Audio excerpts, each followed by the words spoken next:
ব্যক্তির সাথে ব্যক্তির ফৌজদারি অপরাধের যে যেই হিসাব নিকাশ সেইটা মাফ করবার কোনো এখতিয়ার রাষ্ট্রের থাকা উচিত না। তো প্রথম যে আলোচনাটা ছিল সেটা হচ্ছে, আপনারা জানেন যে বাংলাদেশের সংবিধানে দণ্ডপ্রাপ্ত আসামি, মৃত্যুদণ্ডপ্রাপ্ত আসামিদেরকেও চাইলে সরকারের অনুরোধে রাষ্ট্রপতি ক্ষমা করে দিতে পারেন।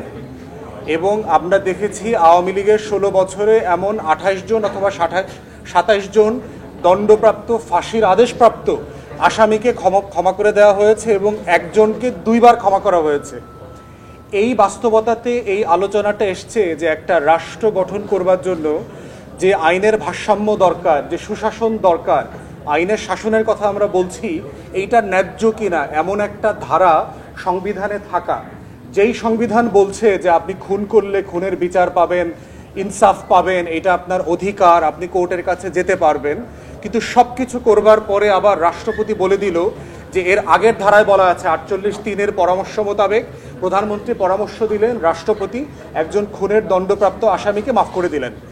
তাহলে কি এটা ওই রাষ্ট্রটা আমরা চাই কিনা যেই রাষ্ট্রে খুনের দণ্ডপ্রাপ্ত আসামিরা খালাস পাবার মতো জায়গায় থাকবেন? তেমন একটা ধারা সংবিধানে থাকা উচিত কিনা, এইটা হচ্ছে 49-এর এসেন্স অনুচ্ছেদের। এই 49 যেটা বলছে সেটা হচ্ছে বাংলাদেশের যে কোনো আদালত, যে কোনো ট্রাইব্যুনাল, যে কোনো বিচারিক প্রতিষ্ঠানের সিদ্ধান্ত দণ্ড সাজার ব্যাপারে মওকুফ করার ক্ষমতা আমার দেশের রাষ্ট্রপতির থাকবে। এখন এই আলোচনাতেই অনেকে বোধ করছেন যে এইটা মোটামুটি থাকা উচিত, কিন্তু এই থাকা উচিতের ব্যাপারে আমাদের তরফ থেকে 2টা ডিফারেন্ট প্রস্তাবনা আছে।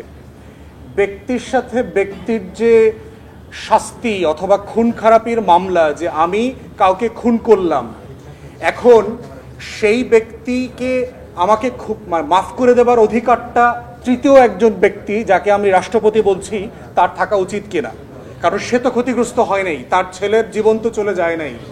তাহলে একই প্রসঙ্গে আসছে, এইটা থাকবার মধ্য দিয়ে 24-এর গণ অভ্যুত্থানে যারা কমান্ড স্ট্রাকচারে ছিলেন, যেই সকল আর্ম ফোর্সেসের অফিসাররা, র্যাবের, পুলিশের অফিসাররা, তারাও কি শাস্তিপ্রাপ্ত হবার পরে আগামী 2 বছর পরে 1400 শহীদের রক্ত পেরিয়ে এসে আবার খুনির মায়ের লাশের সাথে গিয়ে একসাথে দেখা করবেন, একসাথে বসবেন, কথা বলবেন?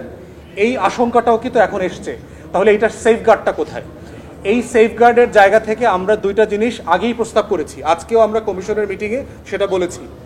প্রথম যেটা বলেছি যে ব্যক্তির সাথে ব্যক্তির ফৌজদারি অপরাধের যেই হিসাব নিকাশ সেইটা মাফ করবার কোনো এখতিয়ার রাষ্ট্রের থাকা উচিত না। সেটা ব্যক্তির থাকার ব্যাপারে কেউ কেউ বলেছেন, যিনি খুন হয়েছেন তার পরিবার যদি, যিনি খুনি, তাকে মাফ করে দিতে চান, এই মাফ করবার একটা প্রভিশন থাকতে পারে, কিন্তু সেটা পরিবারের এঙ্গেজমেন্টের মাধ্যমে থাকবে, রাষ্ট্রের না।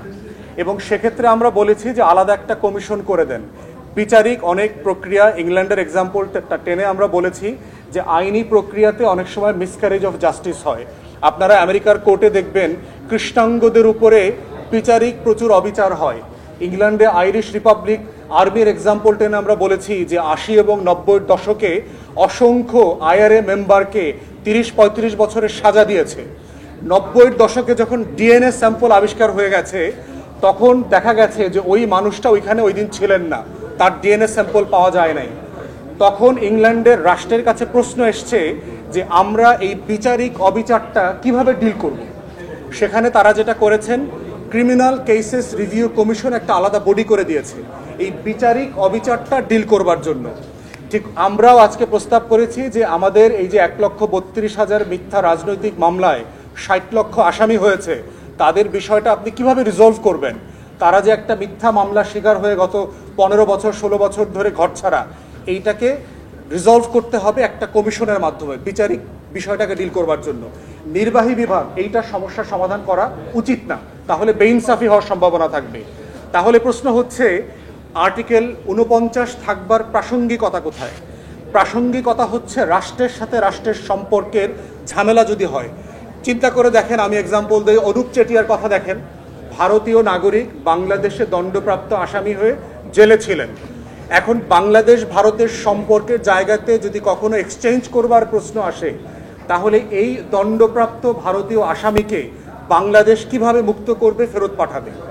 তাহলে দ্বিপাক্ষিক সম্পর্ক, বৈদেশিক সম্পর্ক, যুদ্ধবন্দী বিনিময়, তারপরে গোয়েন্দা বিনিময় দেখবেন কয়দিন পর পরে আমেরিকানরা রাশিয়ান গোয়েন্দা ফেরত দেয়, রাশিয়ানরা আমেরিকান গোয়েন্দাদেরকে ফেরত দেয়, ইরানের সাথে হস্টেজ ডিল হয়, আফগানিস্তানের তালেবানদের সাথে আমেরিকার হস্টেজ ডিল হয়েছে।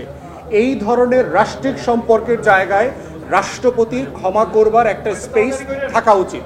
অতএব সেই পার্থক্যটা আমরা করতে চাই 49-এর মাধ্যমে। সেইটা হচ্ছে রাষ্ট্রপতির ক্ষমার ব্যাপারে আমাদের বক্তব্য ছিল। দ্বিতীয়ত হচ্ছে বিচারিক বিকেন্দ্রীকরণের জায়গায় আমরা বলছি যে 1988 সালের সিদ্ধান্তটা হচ্ছে একটা ইনসাফি সিদ্ধান্ত।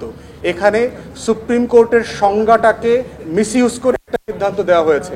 সেজন্য আমরা আর্টিকেল 100-কে যে সংশোধন করবার কথা বলা হয়েছে, আমরা মনে করছি 94 অনুচ্ছেদকে সংশোধন না করলে 100 পরিবর্তন করলেও আমরা এটার বেনিফিট জনগণ পাবে না, বিকেন্দ্রীকরণটা হবে না। আইনজীবীরা রিট করে এইসব প্রভিশনটা বাতিল করে দেবে।